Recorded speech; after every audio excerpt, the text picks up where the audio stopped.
Hey, 40-year-old Naturalista here. First off, Happy New Year. Second, thank you to all of my brand new subscribers. You know, the last time I checked on you guys, there was about 96 subscribers, and now I have about 216. So thank you. Now, the last big story I shared with you was how I lost my curls and I had to cut off all my hair and go low.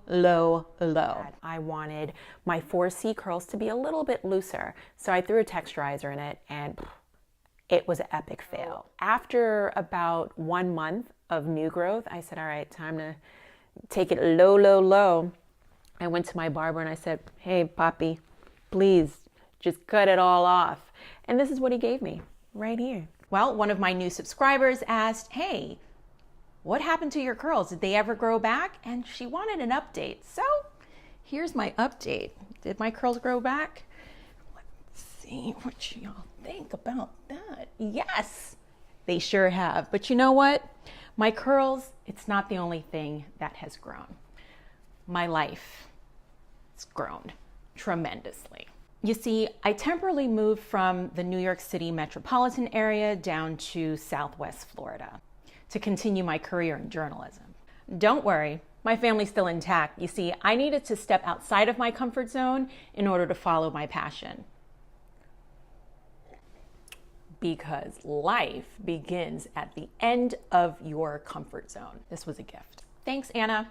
So about stepping out of that comfort zone and taking that leap, with the support of my family, I was able to take the leap I've been wanting to take for a few years now. So in September 2017, I jumped. And during my jump, I went through a lot of growth spurts. I was homesick. I was missing my bona fide friends and family. I missed the hustle and bustle of the New York City life.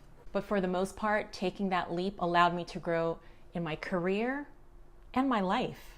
The job I moved for was based in Southwest Florida, specifically Fort Myers, and I was living over the bridge, over the river in Cape Coral, Florida. Now let's start off with my career.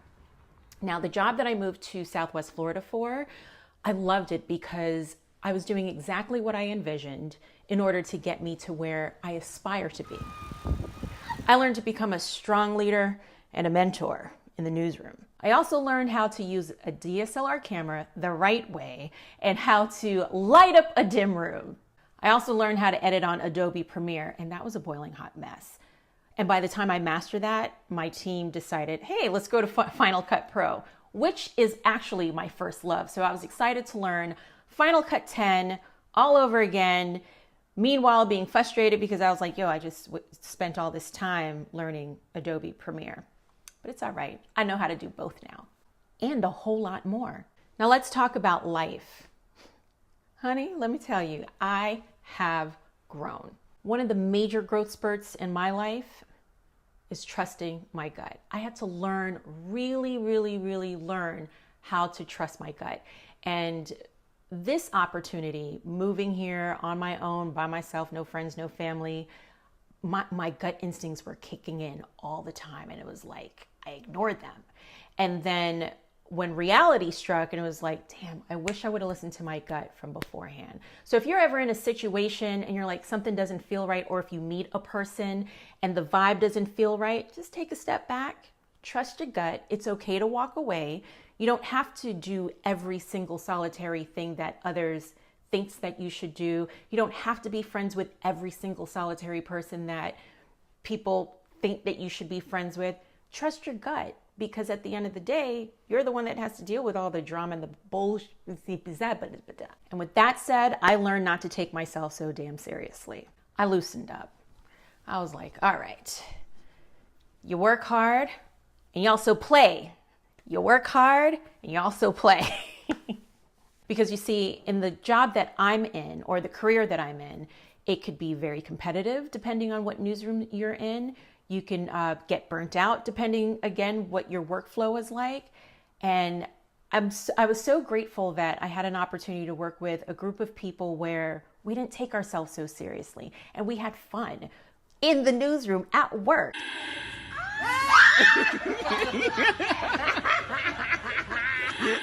It was great. I also learned how to live You see, I've always wanted to travel, and I've traveled a little bit here and there, but in 2018, I was a jet setter. I was gone. I was on and off a plane. I was in London. I was in Rome. I even went to Spain. Of all places, Spain. Oh, ladies and gents in Instaland, TC's Views here, coming to you from España. Yes, my friends, that is the Mediterranean Sea. And they're contemplating getting into that cold ass water. They crazy, chap. Only Europeans. We are in Zabia, Spain. Look how beautiful. So gorgeous. Yay. I'm here. I'm here. Look how pretty. And I did a couple of traveling here on the East Coast as well, back and forth home to visit friends and family. And for Christmas, we went to Disney World. Yep, wrapped up the kids. They're not kids, they're grown adults, but we went to Disney World. They loved it. I only liked it because I was able to be with my kids. I didn't like it. Insta ladies and gents in Instaland, TC's Views here, coming from Walt Disney World. Merry Christmas.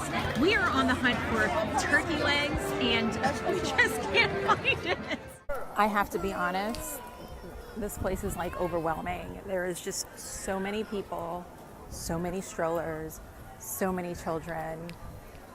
And apparently it's the busiest day for Disney World, Christmas Day. Like, why aren't you guys home celebrating Christmas under the tree?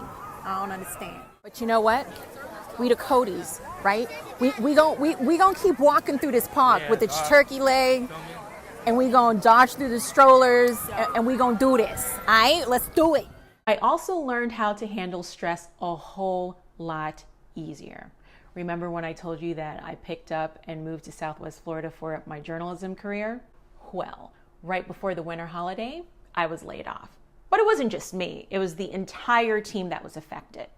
And I have to say, I am not freaking out because all of those skills that I learned over the year and 3 months that I've been here, I can still pick those up and go anywhere, basically anywhere. I'm still here, living. I'm handling the damn thing. But for the most part, I am truly grateful that I have a network of people offering to help me on my journey. You see, the old me would have been way too proud to ask for help. And that, my friends, is called growth. So, have you been thinking about taking the leap? Have you grown? Do you have any questions, comments, requests? Need any tips or tricks on how to take care of your natural hair now that you're in your 40s? You know what to do. Leave the comments in the comments below. And if you don't want everybody all up in your business, you could just shoot me an email at tcsviews@gmail.com and I'll make sure we'll keep it between you and me. Until next time, I'm the 40-year-old Naturalista, aka TC's Views. Don't worry, I'm not gonna leave you hanging for too long. Toodles.